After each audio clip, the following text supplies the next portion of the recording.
Hi friends, ரொம்ப சூப்பரான ஒரு 10 மினிட்ஸில் செய்யக்கூடிய ஒரு அருமையான டேஸ்டியான மெக்ரோனி எப்படி செய்கிறதுன்னு வாங்க நம்ம பார்க்கலாம்.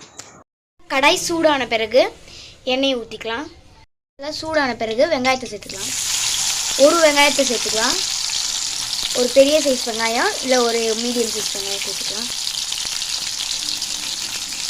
சேர்த்துட்ட பிறகு நம்ம இஞ்சியும் பூண்டையும் குட்டி குட்டியாக கட் பண்ணி வச்சுக்கிறோம், அதையே நம்ம சேர்த்துக்கலாம்.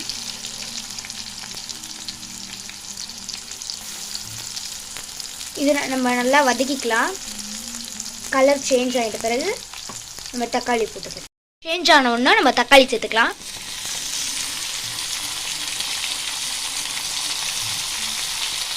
இப்போ கொஞ்சம் லைட்டாக வெந்தது பிறகு நம்ம வரமிளகாய் தூள் சேர்த்துக்கலாம். தேவையான அளவுக்கு நம்ம காரத்துக்கு ஏற்ற மாதிரி வரமிளகாய் தூள், லைட்டாக கரம் மசாலா தூள் சேர்த்துக்கலாம்.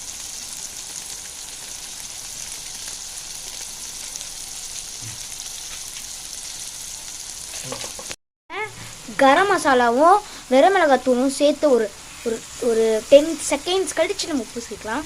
அது லைட்டாக கலந்து விட்டு இப்போ தேவையான அளவு உப்பு சேர்த்து மிக்ஸ் பண்ணிக்கலாம்.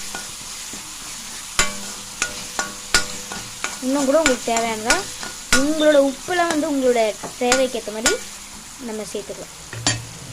இப்போ நம்ம லாஸ்ட்டாக செய்து நம்ம இறக்கும் போது கொஞ்சமாக தேவையான அளவு லைட்டாக ஒரு ஸ்பூன் அளவு சாஸ் சேர்த்துக்கலாம்.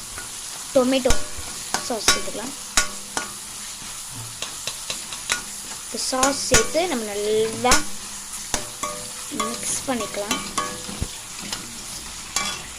நம்ம சாஸ்லாம் போட்டு இது பண்ணி வச்சுருப்போம்.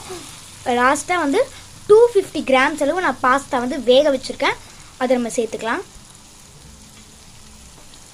வேக வச்சுருக்கோம், அதை நம்ம சேர்த்துக்கலாம். இப்போ நல்லா நம்ம பண்ணி மிக்ஸ் பண்ணிக்கணும். நம்ம ரொம்ப ப்ரெஷர் கொடுத்து மிக்ஸ் பண்ணோம்னா அந்த பாஸ்தாலாம் உடஞ்சிரும். நல்லா மிக்ஸ் பண்ணி நம்மளோட சூப்பர் அண்ட் டேஸ்டியான பாஸ்தா ரெடி ஆயிடுச்சு ஃப்ரெண்ட்ஸ். நீங்களும் உங்கள் வீட்டில் ட்ரை பண்ணி பாருங்கள், உங்களுக்கு ரொம்ப பிடிக்கும். 10 மினிட்ஸில் இந்த பாஸ்தா நான் ரெடி பண்ணிட்டேன். என் சேனல் பிடிச்சிருந்ததுன்னா லைக் பண்ணுங்கள், கமெண்ட் பண்ணுங்கள், ஷேர் பண்ணுங்கள், மறக்காமல் சப்ஸ்கிரைப் பண்ணுங்கள். தேங்க்யூ ஃபார் வாட்சிங்.